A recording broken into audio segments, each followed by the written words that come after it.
deliberate, staged acts are very common among ritual abusers to confuse their victims. Another favorite one is alien abduction.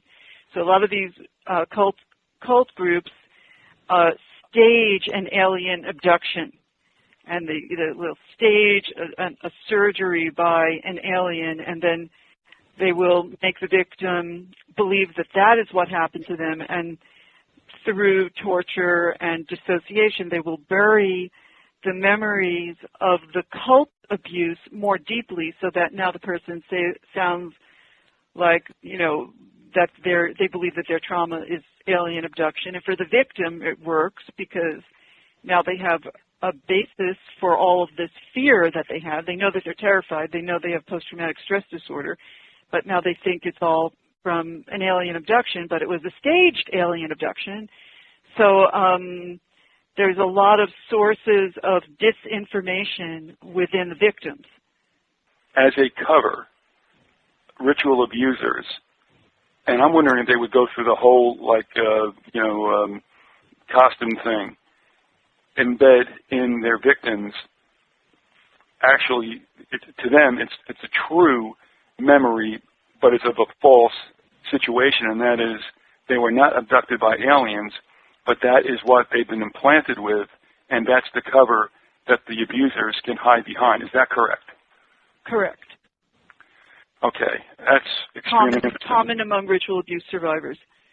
Now, that is not to say, and I don't know, that is not to say, I would assume, that some folks who claim to have that happened would have necessarily been victims of this, or maybe I'm wrong. Do you believe it's a 100% deal? I doubt it would be, but what do you think about that those who claim they may have been abductees might have very well been, unwittingly, victims of abusers? But yeah, I think some people who believe they were abductees are ritual abuse victims. Well, welcome to another segment of the Grassy Knoll on this August 16th, 2006. This is Viz, and we have with us a woman to whom we will refer as Maury. Her website is reflectionsinthenight.com. Well, I was born April 30th, 1941 in Cedar City, Utah. I was absolutely an autistic child. The rat line was where the Catholic Church helped the Nazis escape. All over the world, they say they came, but they came in large numbers to South America at the end of World War II.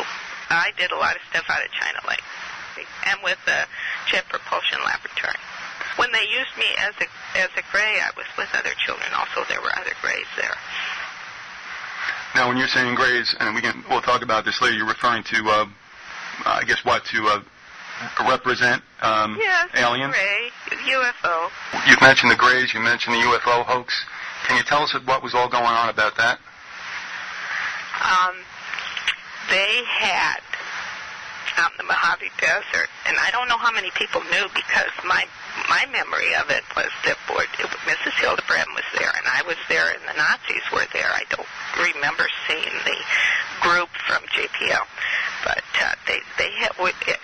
It looked like the China Lake area. It felt right. When I first heard about China Lake, I thought it was up higher in the state. I kind of knew where I was taken. I knew I was taken out in the Mojave Desert regularly. And when I saw China Lake was in the Mojave Desert, I thought, how'd I miss that? They had some kind of a hangar, and it looked like they did have, the UFO, they had something. They had something that was round and would go up vertical and had flashing lights, and my guess, the Foo Fighter that they talk about. In the Second World War? I kind of looked it up, but I thought it was bigger than that. I would have guessed more like a helicopter that was dressed up. And they had something. Well, and what were they doing with it? Were they making films, or? Well, they were going to do this UFO hoax because they had a group of kids all dressed up like the Greys, and they just made something up to make you look otherworldly, and what they made up caught on. Everybody remembered that costume. Are we thinking basically about the ET type prototype? Yes, you know, that's just a little naked child. They put a nylon stocking over your head to make your mouth disappear into a slit, and your ears, 2 holes on the side of your head, and you can't talk.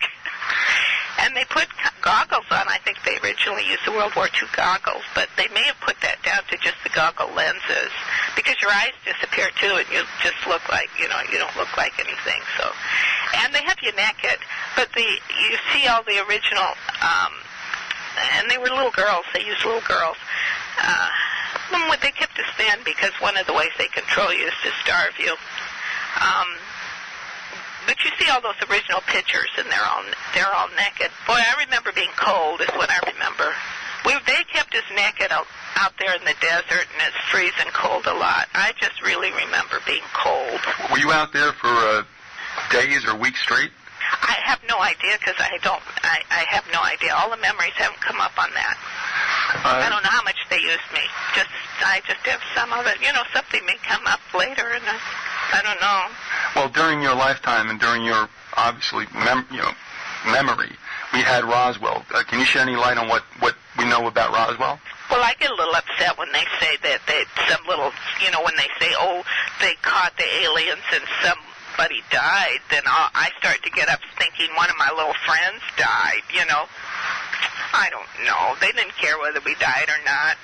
But do you believe that the whole Roswell situation was an extension of what you experienced? Yes, I think it was the same period of time. Well, there's no doubt, obviously, that there have been crafts that can do what we claim UFOs can do, because obviously it does happen. We've all seen things. I don't know what it means in the big picture, but obviously these anti-gravity crafts were around for some time, and I mean, you can attest to the fact too. Were they not around in the late 40s? Yes, they started this. They started this right. Out of JPL in that area. That was started very soon. Well, I remember being there. I think 1947. I think that's about right. Mm-hmm. I think that I was about 6. I think that I felt about 6. So, you know, they were real busy out there. They had all of a sudden the Nazis were in there. They'd gotten they now controlled the group of physicists at JPL and GHB and abductees. Now, abductees, what I mean is alien abductees. Everyone knows I'm a MUFON investigator. I followed this for decades. There was a doctor named Dr. John Mack, psychiatrist, Harvard University. Brilliant man. Brilliant psychiatrist. So he's a physician. And during his tenure at Harvard, he started to get interested in abductees. And he started to do some research and interview each one. And he did hundreds. And he wrote a series of books about it. Now, here's where I always come into the problem when I'm doing these sort of things in front of groups or at conferences. I get a very small section of the community who thinks that abductees and UFOs is crap and don't even bring it up, Dave. Then you got other people who I talk about cryptids and they say, oh, that's crap, don't talk about it, Dave. In the reality, you are an expert at what you're interested in. And what you're not interested in, many people refuse to even acknowledge it. And some of those people in the UFO community, I've said this before, when I give a talk in front of a MUFON group, sometimes the whole front row is all PhDs. Brilliant people. And when I get off stage and I usually have dinner and I get invited to dinner by these groups, they all surround me and they say, Dave, you're one of the few people who has come to the table with facts. This is nourishing. This is good. You know, let's keep talking. Very appreciative. Well, John Mack came to the table with facts. He had interviewed hundreds of these abductees and all told a very similar story. The experience, the abduction, one consistency. They'd wake up at night in their bed and they felt absolutely frozen. They couldn't move. Sound familiar?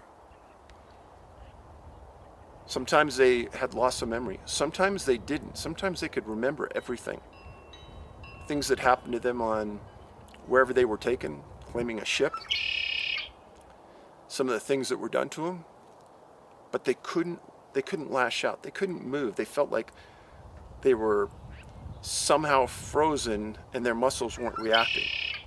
Sound familiar? So that goes back to GHB.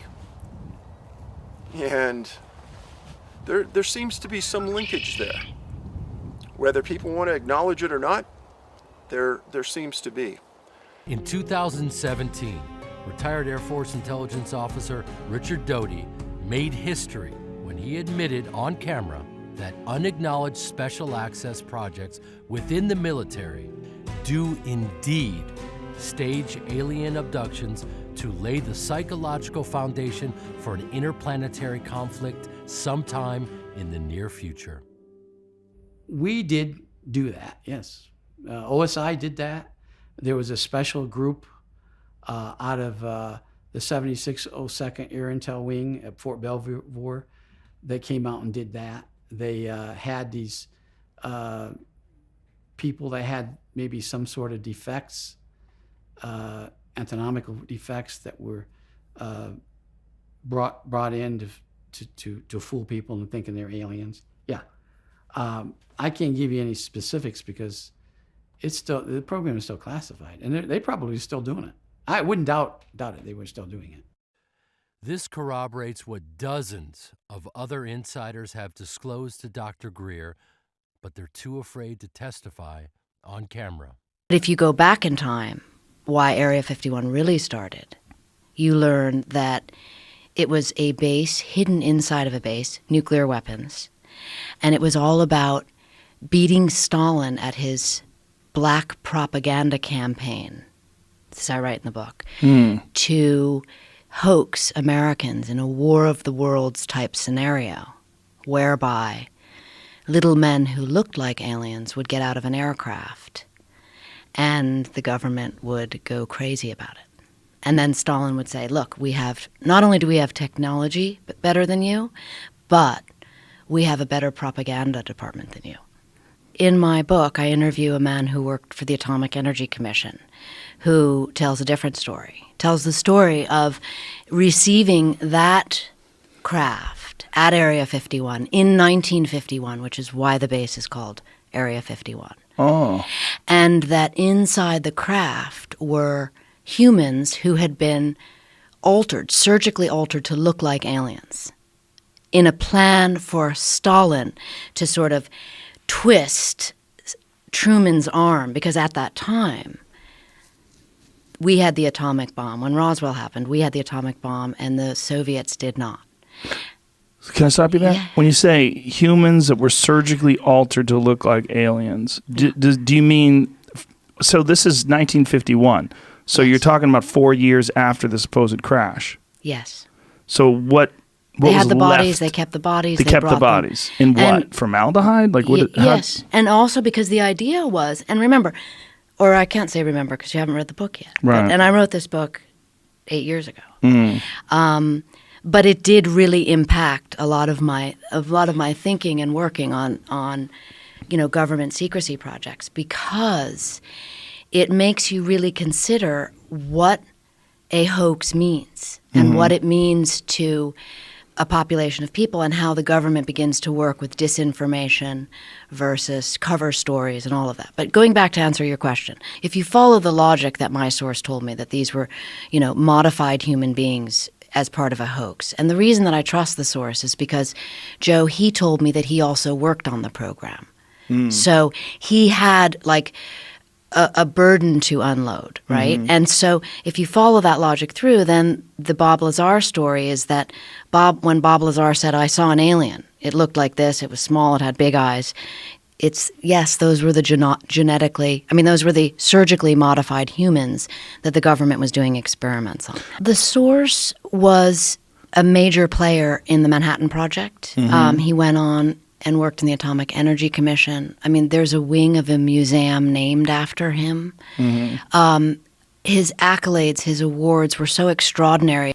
With a Q clearance, that's what you have when you have access to nuclear secrets. So if someone has a Q clearance for decades and they're full of garbage, you really have to ask, my God, should this guy have a Q clearance? I mean, that's reverse engineering his credibility. The book came out, his wife of 65 years knew it was him. okay? And I went out to Las Vegas and sat there in a room with the source and his wife. And she said, tell me this isn't true. Tell me you made this all up, to her husband. And he said, it's the truth.